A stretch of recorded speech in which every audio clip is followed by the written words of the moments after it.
ang rehiyon ni Karundang Bobby Brasiros.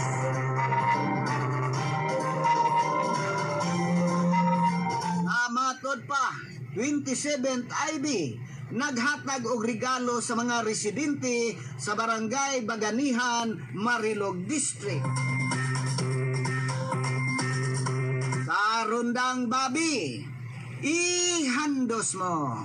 Ngatong Disyembre 20, 2025, napuno og kalipay ug pasalamat ang mga residente sa Sitio Tribal Puro 15 Barangay Baganihan, Marilog District, Davao City, kuman malampuson gipahigayon sa 27th Infantry Action Battalion sa Pirog Tambayaw sa 1197 EXFE AM The Good News Radio ang gift giving outers nga ginganlag Christ Love in a Shoebox. Ang hinungdanong kalihukan gipangunahan ni Mrs. Magnolia Fernandez Isagoy sa DXFE kansang ligon nga dedikasyon sa pagpauswag sa komunidad na kayusa sa mga voluntaryo, donors ug lokal nga mga leader aron masiguro ang kalampusan sa programa.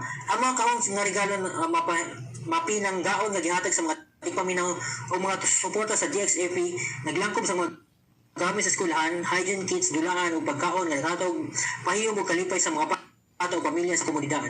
Aktibong may apil ang mga personel sa 27 IB sa pagpanghatag sa mga regalo ug gigamit ang higayon sa pagpagligon sa ilang relasyon sa mga residente nga nagpakita sa dili maton-ay nga paningkamot sa batalyon sa serbisyo, panagiuso o papaligon sa kalinaw.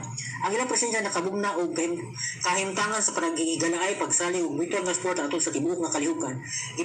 Ang sa mga ginikanan ug miyembro sa komunidad ilang kasing-kasing nga pasalamat sa inisyatiba, ilabi na sa kalipay ug paglaom nga gihatag nini sa ilang mga anak, labi na niini panahon sa Kapaskuhan. Gipasiug daw usab sa mga tig-organisa ang kahinungdanon sa pagpalamig sa gugma ni Kristo pinaagi sa yano apan makahulugano nga mabuhat sa kayo nagdasi ug nagpataas sa espiritu sa komunidad. Natapos ang kalihukan uban ang bagong paglaom ug usa ka hinuasang paningkamo sa tanang stakeholder nga ipadayon ang panagiusa ug sa mga umabot nga kolaborasyong inisyatiba ayon sa pag-uswag sa komunidad ug pagpalig-on sa kalinaw. Para sa Radyo Ronda Balita Southern Mindanao, kini si Romeo Braceros Jr. reporting. Okay, daghang salamat Karundang Bobby Brasiros.